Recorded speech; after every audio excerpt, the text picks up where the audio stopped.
नमस्कार मित्रांनो, भावी शिक्षक आणि शिक्षिकेंनो, टिप्स फॉर टीईटी मध्ये मी अक्षयवरकर तुम्हा सर्वांचं स्वागत करतो। सध्या आपण मानसशास्त्राचे नोट्स पाहत आहोत। या मानसशास्त्राच्या नोट्समध्ये आपण सुरुवातीला छोटे छोटे टॉपिक पाहत आहोत। म्हणजे आता सध्या आपण मानसशास्त्राच्या व्याख्या पाहत आहोत नोट्सच्या माध्यमातून।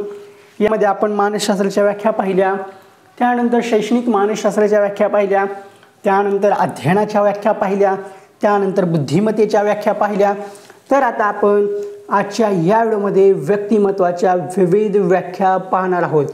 ह्या व्याख्या 2018च्या पेपर 2ला विचारल्या गेल्या होत्या आणि आता असं समजू नका की 2ला विचारल्या गेल्यात म्हणजे पेपर 1ला विचारल्या जाणार नाहीत। तर एक गोष्ट लक्षात घ्या, ह्या ज्या काही नोट्स आहेत ह्या पेपर 1 आणि पेपर 2 साठी अतिशय महत्त्वाच्या आहेत। तर आता अवांतर चर्चा न करता आपण व्यक्तिमत्वाच्या विविध व्याख्या पाहायला सुरुवात करू, जी की आहे पहिली नॉर्मल यलमन। आता नॉर्मल म्हणून लक्षात काय आलं की आपण अध्ययनाची व्याख्या पाहताना अध्ययनाच्या व्याख्येमध्ये सुद्धा नॉर्मल यलमन यांनी व्याख्या केली होती। ती काय होती? वर्तनात कमी अधिक प्रमाणात परंतु कायमस्वरूपी बदल। कायमस्वरूपी बदल म्हणजे अध्ययन, असं नॉर्मल यलमन यांनी कुठं म्हणलं होतं? अध्ययनाच्या व्याख्यामध्ये। आता व्यक्तिमत्वाच्या व्याख्यामध्ये नॉर्मल यलमन काय म्हणतात, जे की ही व्याख्या 2018ला विचारली गेली होती। ते काय म्हणतात? शरीर, रचना, वर्तनविशेष, अभिरुची, अभिवृत्ती, कृतिक्षमता, कर्तव्य आणि कलाविशेष यांची वैशिष्ट्यपूर्ण गुणफण। आता हे वेगळं दिसायला लागले, खूपच ऑड। शरीर आहे, रचना आहे, वर्तनविषय आहे, अभिरुची आहे, अभिवृत्ती आहे, कृतिक्षमता आहे, कर्तव्य आहे आणि कला विशेष आहे। एवढं भरमसाठ जर विचारलं तर सरळ सरळ नॉर्मल यलमन यावर गोल करून यायचा। हीच व्याख्या 2018ला विचारली होती। काय म्हणतात नॉर्मल यलमन? ते म्हणतात शरीर, रचना, वर्तनविशेष, अभिरुची, अभिवृत्ती, कृतिक्षमता, कर्तव्य आणि कलाविशेष यांची वैशिष्ट्यपूर्ण गुणफण। आता त्यानंतर आहे MA। आता हे काय आहे MA? ही व्याख्या मानसशास्त्रज्ञ आहेत त्यांनी केलेली आहे। काय आहे? व्यक्तिमत्व म्हणजे व्यक्तीचे सामाजिक उद्दीपन मूल्य होय, जी की TET 2018ला पेपर 2ला विचारली होती। ह्या व्याख्या एकदम शॉर्टमध्ये जोड्या लावामध्ये सुद्धा विचारल्या जातात। चूक किंवा बरोबर, योग्य अयोग्य किंवा सरळ व्याख्या दिली जाते आणि मानसशास्त्राचे नाव दिले जाते। अशा 4 ते 5 प्रकारामध्ये व्याख्या विचारल्या जातात। आता MA काय म्हणतात? व्यक्तिमत्व म्हणजे व्यक्तीचे सामाजिक उद्दीपन मूल्य होय। आता त्यानंतर आहे AA ट्रॅक्सलर। आता हे AA ट्रॅक्सलर काय म्हणतात? सामाजिक परिस्थितीत घडणाऱ्या व्यक्तीच्या वर्तनाची गोळाबेरीज। गोळाबेरीज म्हणले की ट्रॅक्सलर, गोळाबेरीज म्हणले की ट्रॅक्सलर, गोळाबेरीज म्हणले की ट्रॅक्सलर, एवढंच लक्षात ठेवायचं। AA ट्रॅक्सलर काय म्हणतात? सामाजिक परिस्थितीत घडणाऱ्या व्यक्तीच्या वर्तनाची गोळाबेरीज। सामाजिक परिस्थितीत घडणाऱ्या व्यक्तीच्या वर्तनाची गोळाबेरीज अशी व्यक्तिमत्वाची व्याख्या कोण केलेली आहे? AA ट्रॅक्सलर। आता JB वॅटसन। आता वॅटसन म्हणून काय लक्षात येतं आपल्याला? वॅटसन हे वर्तनवादी मानसशास्त्रज्ञ आहेत आणि वॅटसनची मानसशास्त्रासंबंधीची सुद्धा व्याख्या आहे। ते काय म्हणतात? वर्तनाचा अभ्यास करणारे शास्त्र म्हणजे मानसशास्त्र। आता त्याच वॅटसनची आपल्याला व्यक्तिमत्वामध्ये सुद्धा व्याख्या पाहायला भेटते। आता JB वॅटसन यांनी व्यक्तिमत्वाची काय व्याख्या केलेली आहे? व्यक्तीच्या जैविक देणगीपासून व्यक्तीचे जीवन जगेपर्यंत केलेली वाटचाल। व्यक्तीच्या जैविक देणगीपासून व्यक्तीचे जीवन जगेपर्यंत केलेली वाटचाल। आता G.A. किंबल। आता G.A. किंबलची व्याख्या काय आहे? व्यक्तीचे इतरांहून वेगळेपणा दाखविणाऱ्या आणि त्याचवेळी इतर व्यक्ती त्या व्यक्तीशी कसे वागतात हे निश्चित करणारे स्थिर स्वरूपाच्या वैशिष्ट्यांचे असामान्य संघटन म्हणजे व्यक्तिमत्व होय। ह्याला शॉर्ट करता येत नाही, हे लांबलंच काय हे लक्षातच ठेवावं लागतं। कसं ठेवायचं? G.A. किंबल काय म्हणतात? व्यक्तींचे इतरांहून वेगळेपणा दाखविणाऱ्या आणि त्याच वेळी इतर व्यक्ती त्या व्यक्तीशी कसे वागतात हे निश्चित करणारे स्थिर स्वरूपाच्या वैशिष्ट्यांचे असामान्य संघटन म्हणजे व्यक्तिमत्व होय. आता जी.डब्ल्यू. ऑलपोर्ट ही सुद्धा व्याख्या TET 2018ला विचारली होती पेपर 2 मध्ये.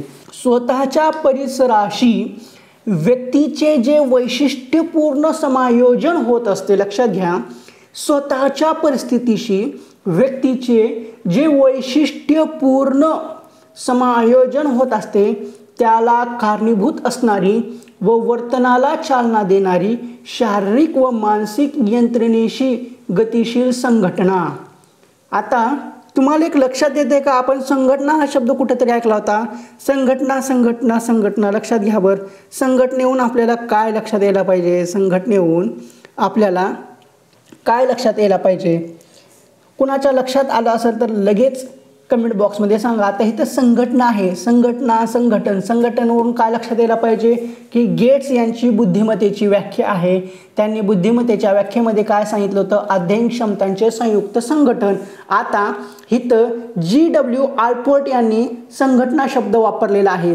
ती व्याख्या काय आहे, स्वतःच्या परिसराशी व्यक्तीचे जे वैशिष्ट्यपूर्ण समायोजन होत असते त्याला कारणीभूत असणारी व वर्तनाला चालना देणारी शारीरिक व मानसिक यंत्रणेशी गतिशील संघटना होय म्हणजे व्यक्तिमत्व होय. आता लक्षात येते का काय आहे, स्वतःच्या परिसराशी व्यक्तीचे जे वैशिष्ट्यपूर्ण समायोजन होत असते म्हणजे जी काही आपली आजूबाजूची परिस्थिती आहे तो आपला स्वतःचा परिसर आहे. आता तुमचं आजूबाजूची जी काही परिस्थिती आहे, सोबतचं वातावरण आहे, सोबतचा जो काही परिसर आहे त्याच्याशी तुमचं जे काही समायोजन होतं म्हणजे त्याच्याशी तुम्ही मिळते आहात, मिसळते आहात, मिसळून घेतलेले आहे. त्या परिस्थितीला, त्या घटनेला जे काही वातावरण आहे त्याला तुम्ही सामावून घेतलेलं आहे, मिसळून घेतलेलं आहे, त्याच्याशी तुम्ही मिळते जुळते घेतलेलं आहे, ते झालं समायोजन. मग हे काय म्हटलं, स्वतःच्या परिसराशी व्यक्तीचे जे वैशिष्ट्यपूर्ण समायोजन होत असते त्याला कारणीभूत असणारी व वर्तनाला चालना देणारी शारीरिक व मानसिक यंत्रणेची गतिशील संघटना होय. आता कुठल्याही परिस्थितीला किंवा कुठल्याही घटनेला किंवा कुठल्याही वातावरणाला, परिसराला त्याच्याशी समायोजन करायचं असेल तर त्याच्याशी तुमचं व्यक्तिमत्व निगडीत असतं, ते व्यक्तिमत्व ठरवत असतं. आता जे काही समायोजन होत आहे त्याला कारणीभूत असणारी आणि आपल्या वर्तनाला चालना देणारी शारीरिक आणि मानसिक यंत्रणेची गतिशील संघटना होय म्हणजे व्यक्तिमत्वाशी कोण व्याख्या केलेली आहे, जी.डब्ल्यू. ऑलपोर्ट यांनी. परत एकदा पाहू आपण. जी.डब्ल्यू. ऑलपोर्ट स्वतःच्या परिसराशी व्यक्तीचे जे वैशिष्ट्यपूर्ण समायोजन होत असते त्याला कारणीभूत असणारी व वर्तनाला चालना देणारी शारीरिक आणि मानसिक यंत्रणेची गतिशील संघटना होय.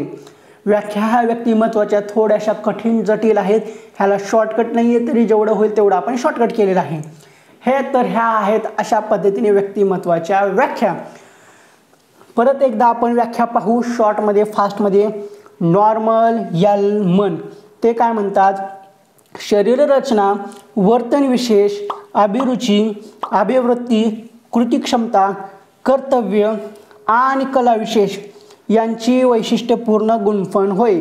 त्यानंतर मे म्हणतात व्यक्तिमत्व म्हणजे व्यक्तीचे सामाजिक उद्दीपन मूल्य होय.